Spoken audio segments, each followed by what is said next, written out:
listener, and welcome to the third episode in this series on life in outer space. Today we're going to explore an idea about alien life called the Great Filter.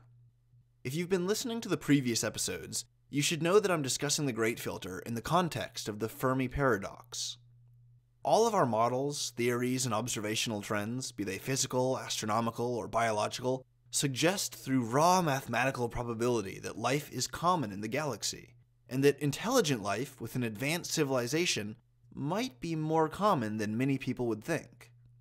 But if that's the case, as the Fermi paradox asks, why do we see no sign of them? Why have we found no evidence for these supposedly numerous alien civilizations? One answer to these questions is the Great Filter, which was proposed by a man named Robin Hansen. Hansen's argument is that it's apparent that there's some kind of interference or disruptive event that interrupts the process of a star and a planet giving birth to life, which then evolves intelligence, which then develops civilization.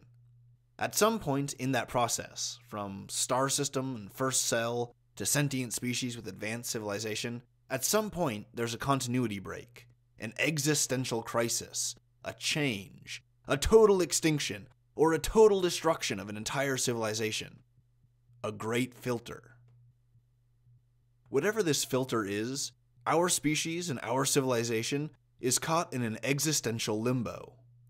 Have we already faced the Great Filter, or does it lie somewhere in our future? If the Great Filter is in our past, which would suggest that it was some kind of geological or astronomical event that caused an extinction, then we are truly at our own mercy, so to speak. If the Great Filter that blinks out most potential civilizations has allowed ours to grow, then that means that our fate is our own. If we destroy ourselves with nuclear weapons or a weaponized pathogen, that's not the Great Filter at work, that's just human maliciousness and stupidity. But if the Great Filter is in our future, if we have yet to experience it, then the outbreak of nuclear war or the release of a weaponized pathogen could very well be a Great Filter event. Robin Hansen illustrates the concept with a 9-point list delineating the sun and planet to intelligent life process. The list goes as follows. 1. A proper star system must exist, one with suitable planets and a healthy amount of radiation. 2. Reproductive molecules must then emerge on one of these habitable planets. 3. Single-celled life emerges. 4. Single-celled life increases in complexity. 5. Sexual reproduction emerges. 6.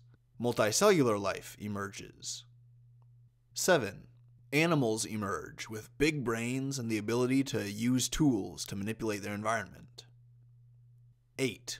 Civilization emerges, like the kind that we humans have right now. 9. The ascendance into a spacefaring civilization that spreads to other planets. As you can see, this pathway is obviously based on our own development and assumed progress into the future.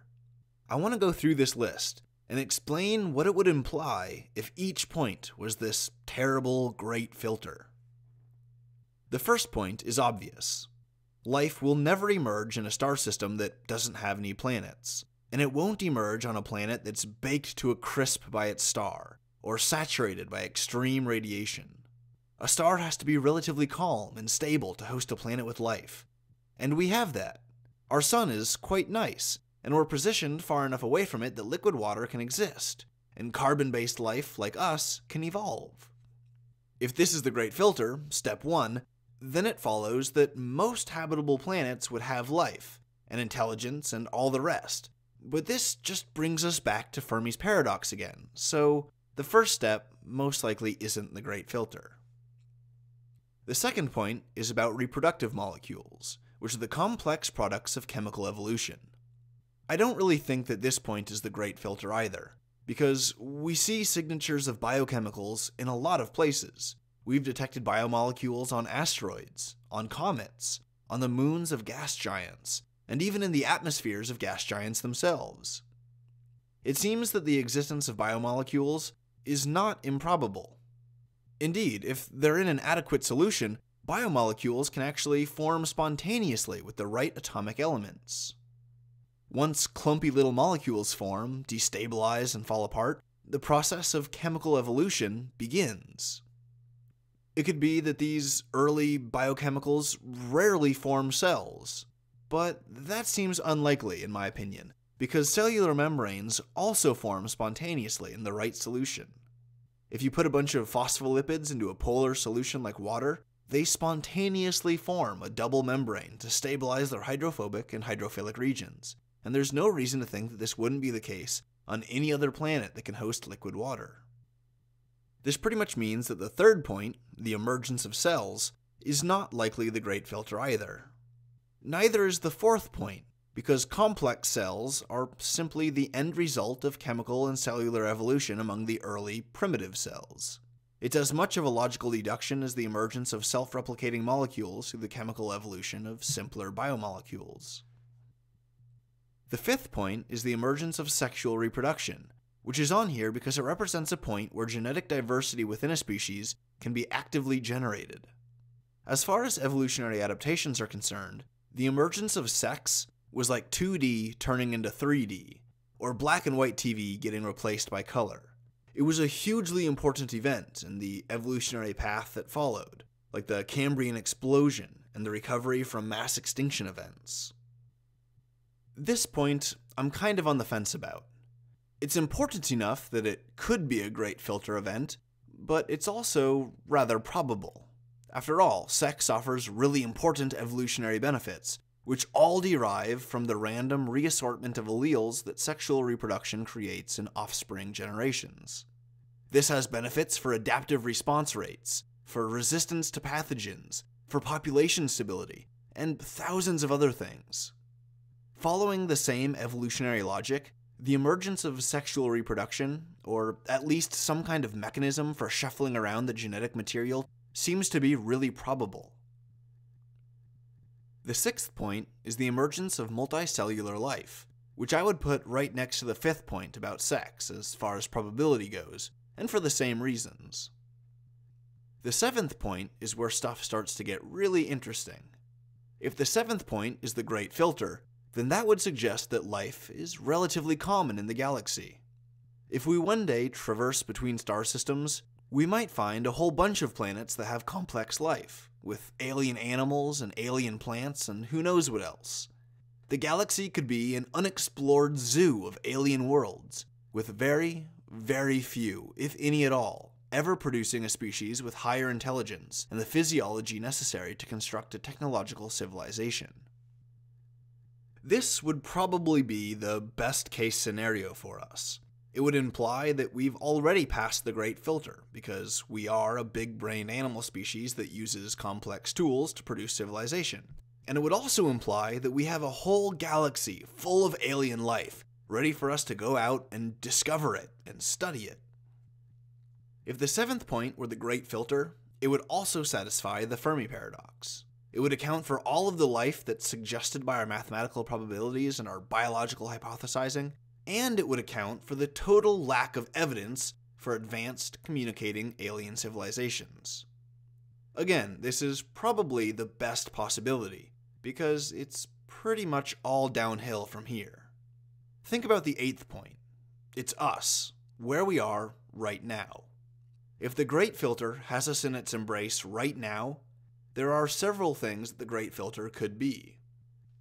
We could look at the world wars, where new technology rewrote the strategy books at the cost of literally millions of lives.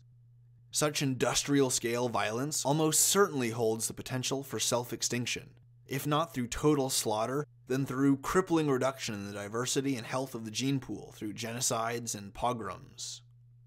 We could look at the Cold War, or better yet, the current situation with North Korea, China, and Russia. Nuclear war is a terrible specter that's loomed over the world for the last 3/4 of a century, and it stares us in the face every day, up into the present.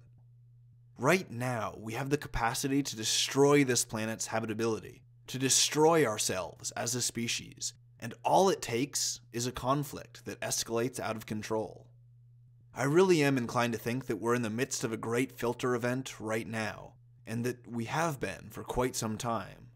I'm inclined to think that we're going to be in the grip of the Great Filter for long into the future, until we literally evolve out of our violent, self-destructive tendencies.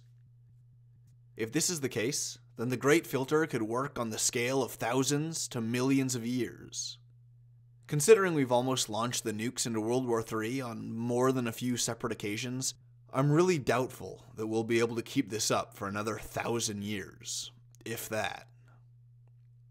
The last point, number 9, is the expansion into space. If this step is the Great Filter, then some part of this process seems to destroy or cripple emergent civilizations. This event would be in our future, something that we might be able to predict, but have not yet experienced.